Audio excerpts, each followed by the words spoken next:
This story took place in the summer of 2017. I was off from school and I didn't really have anything to do. One night I was laying in bed just on my phone. I'd been watching YouTube videos for hours upon hours and started to get a little bored. I thought that maybe some of my friends would be down to hang out, and so I went to hit them up and remembered that I didn't have any friends. I thought to myself, well, maybe I need a girlfriend, someone I could spend most of my time with. I went straight into the App Store and installed the first dating app that popped up. I set up my account and used the best pictures that I had of myself, making sure that I had the best chances of getting a girlfriend.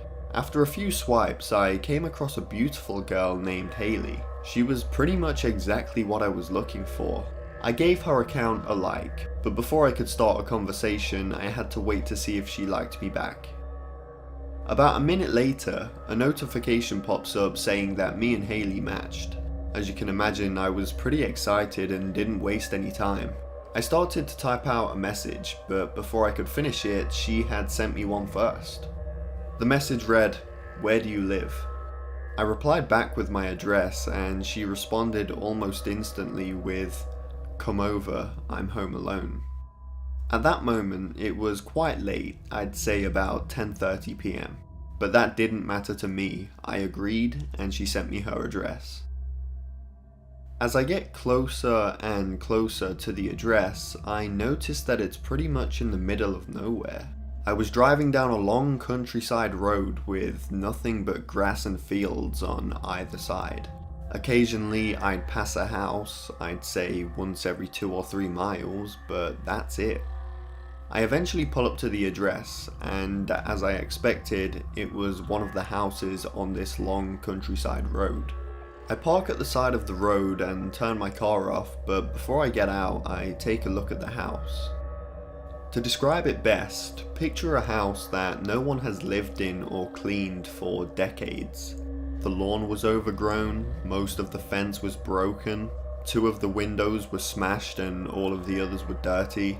The front door was all dented and the paint had been scratched off. But just before I got out of my car, I saw something out of the corner of my eye. In the left window of the house, upstairs, I saw a creepy man staring at me. He was crouching, looked like he was trying to go unnoticed, and as soon as I looked up, he moved away into the darkness. I thought this was strange considering Haley told me she was home alone, but I didn't think too much of it. I got out of my car and made my way through the overgrown grass to the front door. I gave it a knock, and shortly after I receive a message on my phone. From Haley. It read, "Let yourself in, I'm down in the basement, you can meet me down here." I gently open the door, and the entire thing falls off its hinges and onto the floor. It didn't seem like Haley cared too much about things being broken around here, so I just thought I was doing her a favor. I make my way down to the basement. Each step I take would make the typical creaking sound you'd hear in a horror movie. When I made my way down to the bottom, Haley isn't nowhere to be seen.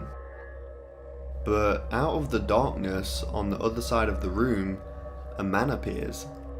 This guy was probably in his mid-50s, had a long, thick, ungroomed beard, messy hair, and had a belly on him. He was also holding a large machete-type knife in his right hand, and was walking slowly towards me while grinning. Again, I thought this was strange, since Haley told me she was home alone. So I just said to this guy, "Yo mate, do you know where Haley is? She told me she'd be down here."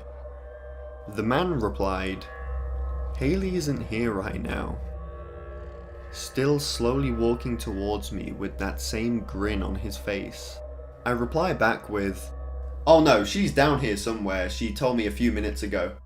Still taking slow steps towards me, the man said, "Haley doesn't exist, Lewis." I thought it was weird how he knew my name, since this was the first time that I met this dude. I respond back saying, "Nah man, she definitely exists, I was just texting her a minute ago." At this point, the man no longer had that sinister grin, but more of an irritated, angry, pissed off look. Still walking towards me, he said, "Lewis, don't you understand? I am Haley." I stood there for about 2 or 3 seconds just looking him up and down, and then I replied back saying, Nah, I've seen what she looks like in pictures and you look nothing like her." The man throws his knife onto the floor, pulls out a phone and shoves it in my face and says, "Look, dipshit!" The screen that he was shoving in my face had Haley's profile up. It also had the messages between me and her from not long ago. Looking confused, I said to the man, "Oh, that's kinda weird, why have you got Haley's phone?" The man lets off a big sigh, drops the phone and puts his hands over his head as if he had a headache. The last thing he said to me was, "Lewis, just leave. I've had enough of this shit. You're an idiot. You are an absolute idiot. Just leave." I didn't say anything to this, but in my head I was thinking, alright, damn fine, what the hell is wrong with this guy? I go back upstairs and get back into my car. When I got home, I went to message Haley to ask her where she was and why she didn't show up. But before I could do so, Haley's account had blocked me for some reason. And that was it. I never spoke to Haley ever again.